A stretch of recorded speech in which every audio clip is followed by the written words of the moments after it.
You're listening to Mom and Doc Talk, where we talk all things healing PANS and PANDAS with an emphasis on homeopathy.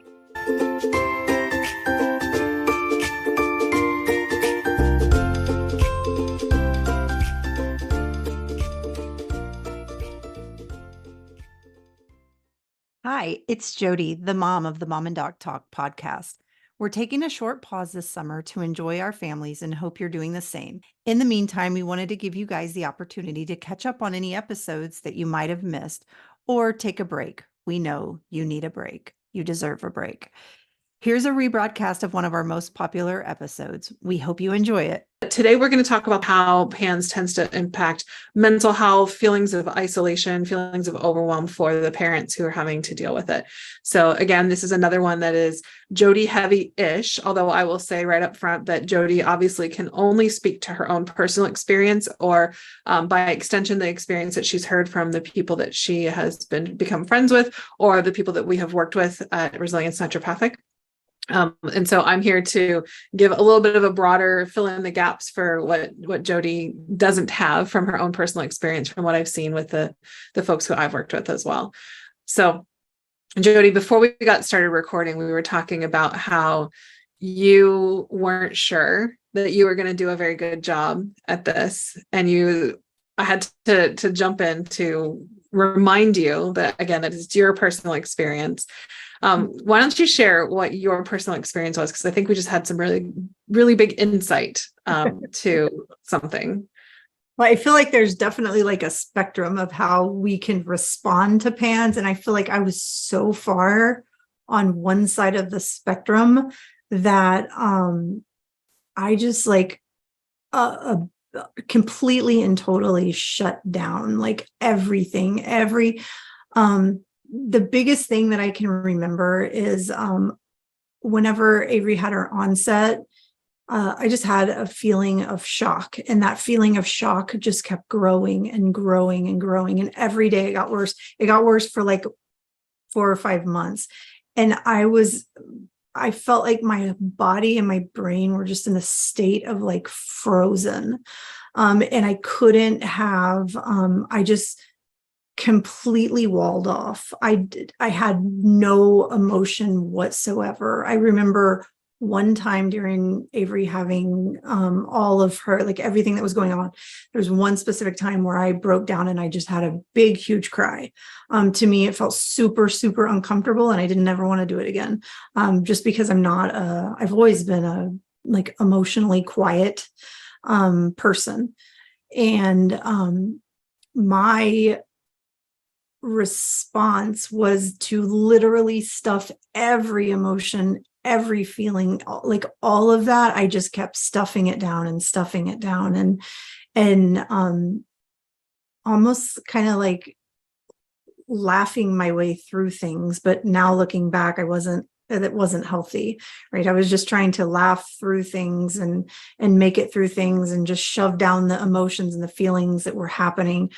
So to me, I felt like I was great. Like, I'm like, oh, I'm doing this. Like, I'm just trucking on.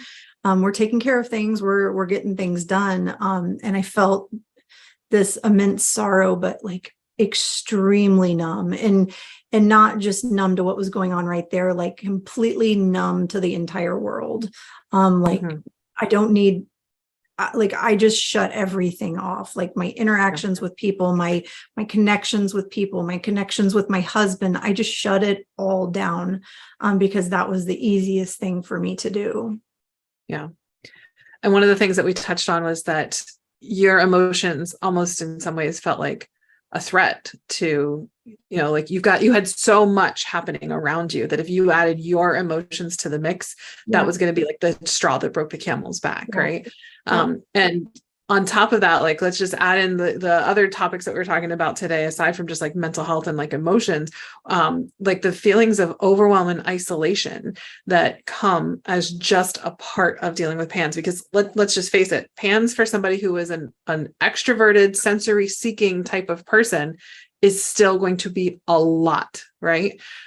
Because you're going to be dealing with the rage that your kids are going to have, the movements that they're going to make, the noises they're going to make, the anxiety, the constantly needing to be with you, their sensitivity to everything in the surroundings is going to make you hyper alert to everything that's going on in the surroundings. And so that's itself is just exhausting and tiring. And so when you take in all of those things, you start to feel like you need to control as much as you possibly can. And so it almost leads to inevitably a sense of isolation, whether you want it or not, in some ways people choose isolation because they want to just not have to deal with any of those extra things. But in some ways it also comes because you just can't deal with any of those things. And people just, unless you are connecting with people who understand PANDAS, a lot of people aren't going to understand what you're experiencing too. Yeah. So it's not just, it's like your emotions are a threat, and like, there's just anything else that you add on to the top of what you're already, like the bare minimum of what you have no choice but to deal with, feels extra. Yeah. And it felt like everyone was losing it, which I think we all were losing it because we were all sick. But it felt, you're very right about that, is, Avery wasn't okay. My younger daughter wasn't okay. My husband was not okay, having his own struggles.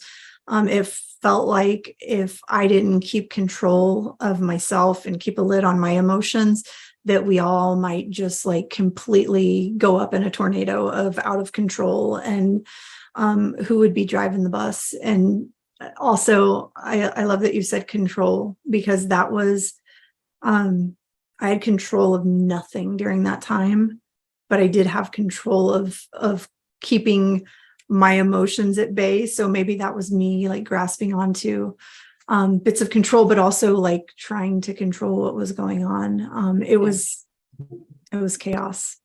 And so much of our own suffering, in any situation, PANS or not, so much of our own suffering comes from trying to control things that are just not really in our control, which is most things in life, right? There's most things we just cannot control. We can just make our best decision with the information we have and move forward.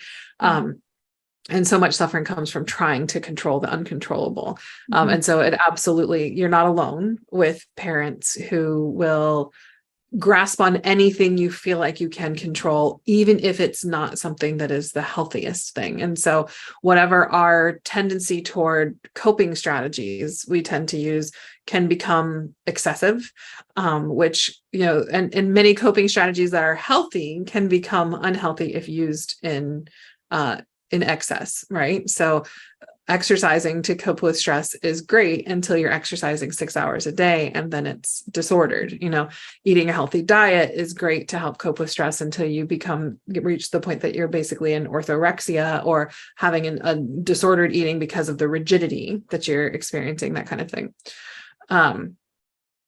So I think you see me thinking. I do see you thinking. I think there's a lot of different flavors of kind of losing it. And I'm going to say that a little bit wrong, I think, but I think is a parent going through this, I don't think there's any of us can keep it all buttoned together. I think we all lose ourselves in this. I think we all, and what that looks like is very, very different.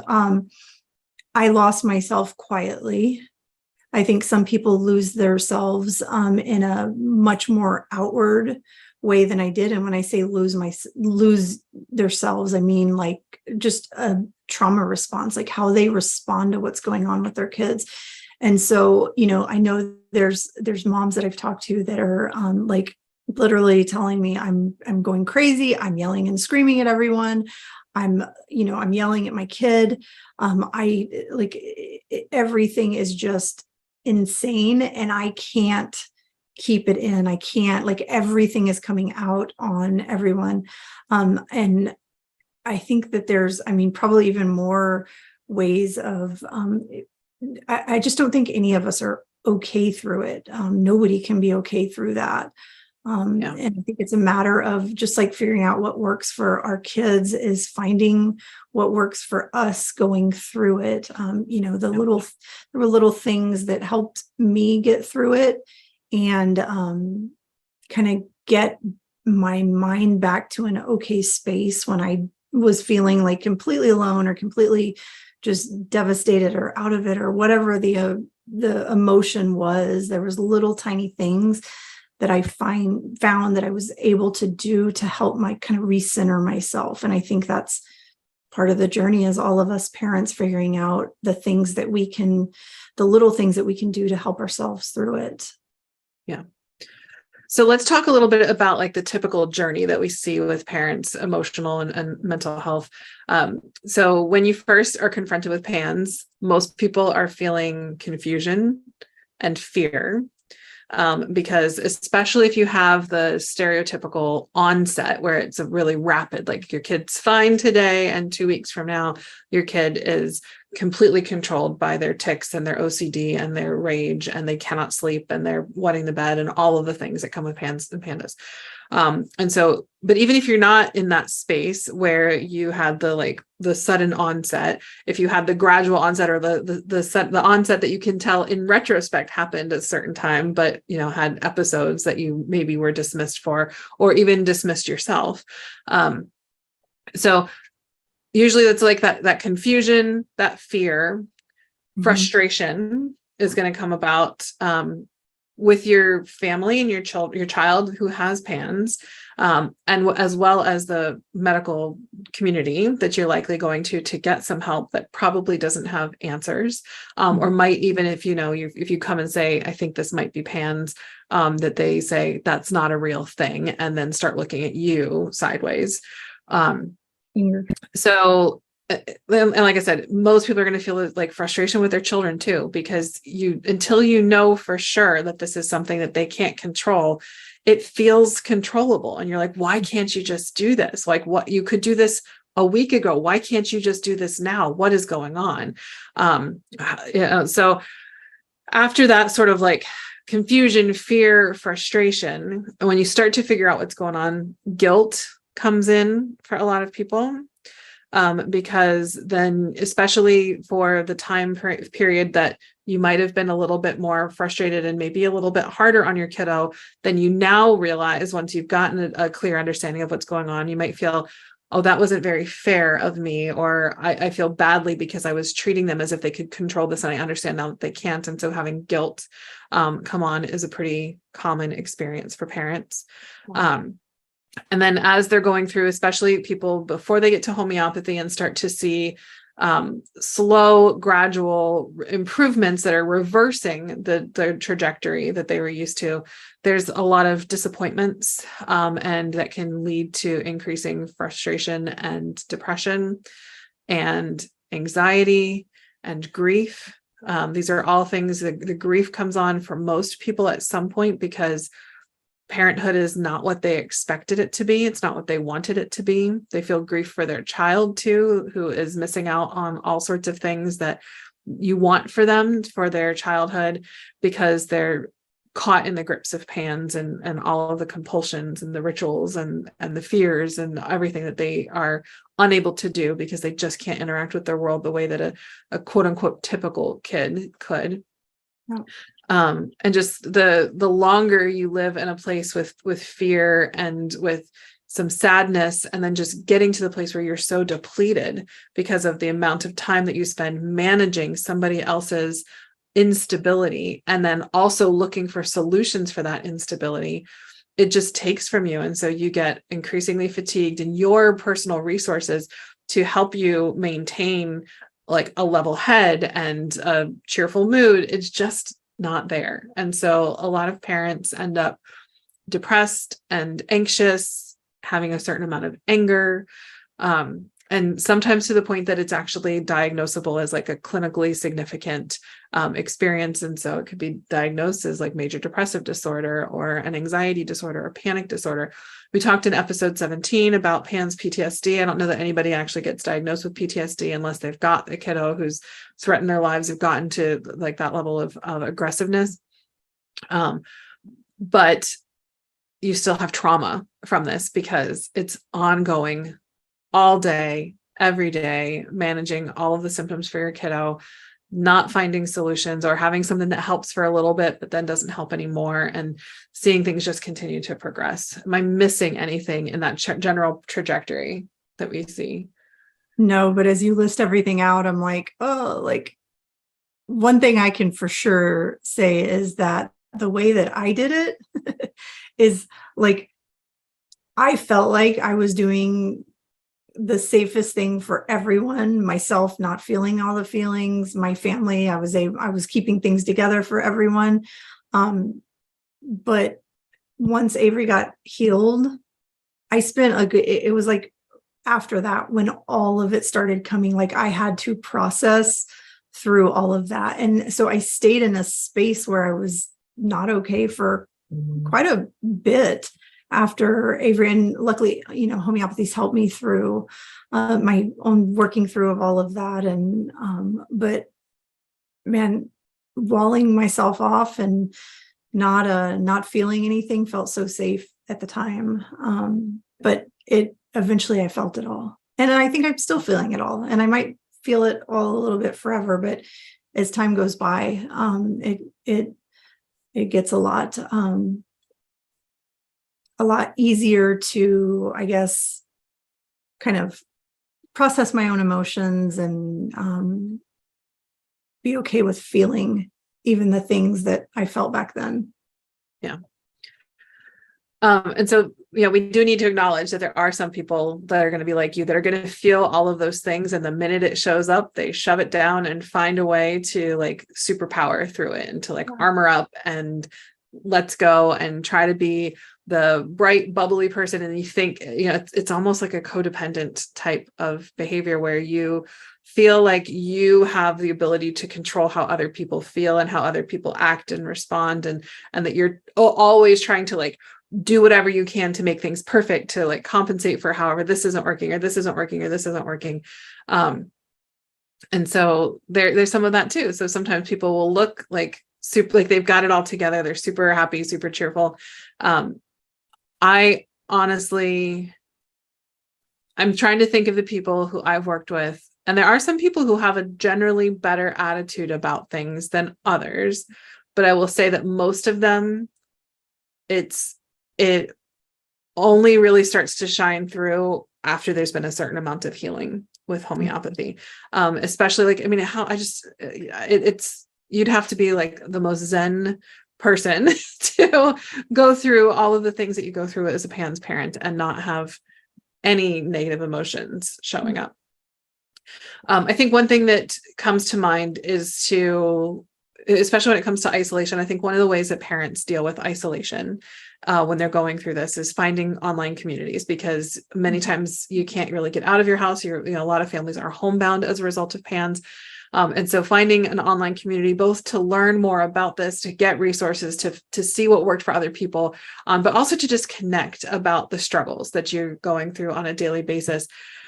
It can be hard to just like anything with social media in particular. Like we all have a tendency to like put our best or our worst face forward, right? So we put our best face forward for like the public facing thing, but then like our special little group, sometimes we put our worst face forward and just go and we're like really struggling. And oh my gosh, how do I do this? I need help.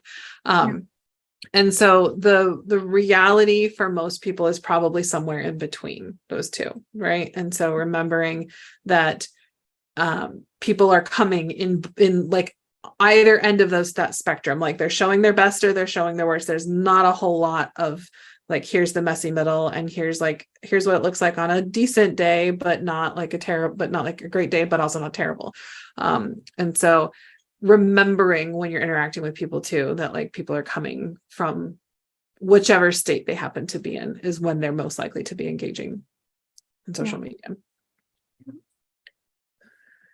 Any advice that you have, other than obviously you're going to tell people to do homeopathy themselves? I will say I'm just going to say it for you because you say it every time on every episode. I will say that if somebody so homeopathy is not only effective for PANS PANDAS. We're about to get into a couple of episodes where we're really just diving into a lot of nitty gritty about homeopathy. And then we're going to have a lot of details about homeopathy in future episodes as well. Homeopathy is not only effective for PANS and PANDAS. We talk about that specifically in this podcast because this is what the topic of the podcast is. But homeopathy is effective for almost anything that is considered dynamic disease. And we'll talk about that more, like I said, in a future episode. So if you have like clinically diagnosed major depressive disorder, and clinical anxiety disorder, panic disorder, anything like that, homeopathy can still be effective. If you've got other things going on with your body as well, homeopathy can likely help. So it's not something that you say, oh, this is only going to be helpful for my kid with PANS. I don't have PANS, so it's not going to be useful for me. It still could be to help you, even with really serious things that you might have going on. What advice did I have? I say this every time we talk about this, is that I'm like the worst person to give advice to parents on how to like care for themselves through this, because I feel like I did such a poor job. But I do think that like most of us fail at self-care, but if it like just finding little tiny things, like little moments, whether it's walking around the block, whether it's anything like something small, like, hey mom, can you come do the laundry? Or hey neighbor, can you help me with this? Or asking for help. I did not ask for help because I don't like to bother people. And now I think that's hilarious. I think, or not hilarious, kind of sad, that we were going through such a traumatic, awful thing. And I didn't ask anyone for help. And there was people that wanted to help me, but I didn't want to bring them into our kind of crazy fold that we have going on. Anything, going outside and watering your plants, talking to a friend, getting, any way that you can possibly give yourself a break. If you have the ability to do therapy for yourself, I feel like that would have been a really fantastic thing to do through it. And then of course, homeopathy, because that has just impacted both my husband and I so much, so incredibly much, not just from what was going on with when Avery had her onset, everything, life, from literally beginning of life until now. It has helped us work through so much stuff, mental, physical, all the above. But definitely try and do something to give yourself a break, going through all of it. Yeah. You will not solve everything PANS PANDAS by not sitting down for even 10 minutes at a time. Like, it is not going to irrevocably turn things to the worse and like make it so that your child will never recover if you take 10 to 30 minutes a day for yourself to relax, rest, turn your brain off, whatever it is that you need to do. So, all right. Anything else that you want to say before we wrap on this, these topics about like impacts on relationships and family and mental health and all of that? I don't think I have anything else. Okay. This was, like I said, this one's a tough one for me. I was so bad at it. Well, in the next episode, we're going to talk a little bit more. We're going to go back to a little bit more of like the nitty gritty stuff. We're going to talk some about PANS and detox and environmental health. We've touched on it in a few other episodes, but we're going to make sure we have one episode exclusively devoted to that. So we'll catch you guys there. Take care, everybody. We hope you found this episode helpful, hopeful, and inspiring. We try to get a new episode out every week. You can make sure you don't miss any by following us on Spotify or subscribing to our channel on YouTube. If you want to connect with us more, join our Facebook group, Homeopathy for PANS and PANDAS, where we have exclusive weekly videos and answer your questions about, you guessed it, homeopathy for PANS and PANDAS throughout the week. If you are already a member, give us a shout out and let us know what you thought about this episode. If you aren't on Facebook and would like to reach us, you can email us at podcast@resiliencenaturopathic.com. Until next time, take care and remember, this won't be forever.